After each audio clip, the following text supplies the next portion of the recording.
Hi, this is Faiza और इस particular video में हम डिस्कस करने जा रहे हैं मॉर्फीम्स को।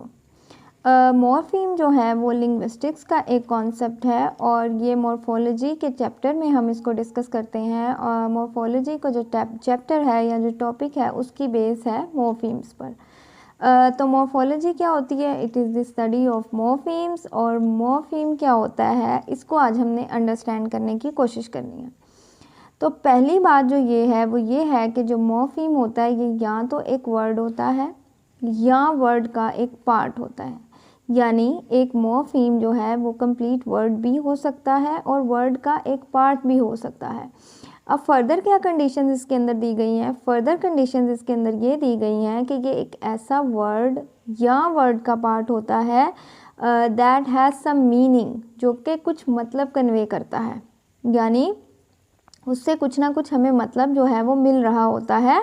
और नेक्स्ट इसकी जो क्वालिटी है वो ये है कि it can not be further divided into a meaningful unit. यानी अगर हम मॉर्फीम को फर्दर डिवाइड करेंगे तो हमें जो है कोई मीनिंगफुल यूनिट या कोई मीनिंगफुल वर्ड या पार्ट ऑफ वर्ड नहीं मिलेगा। इसकी एग्जांपल आप देख रहे हैं जो आपको स्क्रीन पर नज़र आ रही है। हमने दो लिए हैं examples, first is cat and the other is cats. अगर हम कैट को फर्दर डिवाइड कर रहे हैं तो हमारे पास दो तरह के केसेस हो रहे हैं। एक तरफ हमारे पास आ रहा है CA और दूसरी तरफ आ रहा है T, और एक में हमारे पास आ रहा है C और दूसरी तरफ आ रहा है AT, एट।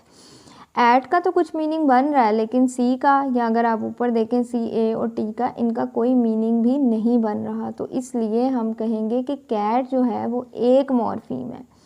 अगर दूसरी साइड पे हम देख रहे हैं कैट्स को, तो अगर कैट्स को हम दो उसमें डिवाइड करें यूनिट्स में, तो एक हमें कैट मिल रहा है जो कि एक नाउन है और हमें मीनिंग दे रहा है केजी, इसका मतलब बिल्ली है।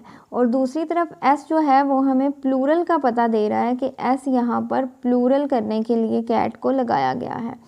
तो इसलिए जो कैट्स है इसमें हमारे पास दो मॉर्फीम्स हैं, जबकि जो कैट है उसमें हमारे पास सिर्फ एक मॉर्फीम है।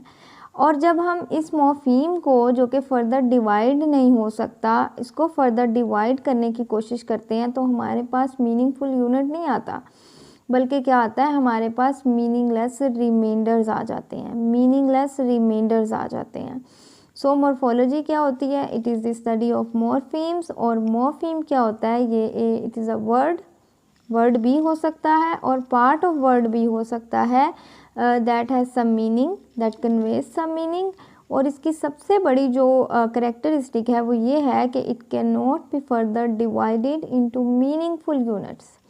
डिवाइड हो सकता है लेकिन मीनिंगफुल यूनिट्स में नहीं होगा। वो यूनिट्स जो होंगे वो मीनिंगलेस होंगे, वो कोई मीनिंग कन्वे नहीं करेंगे।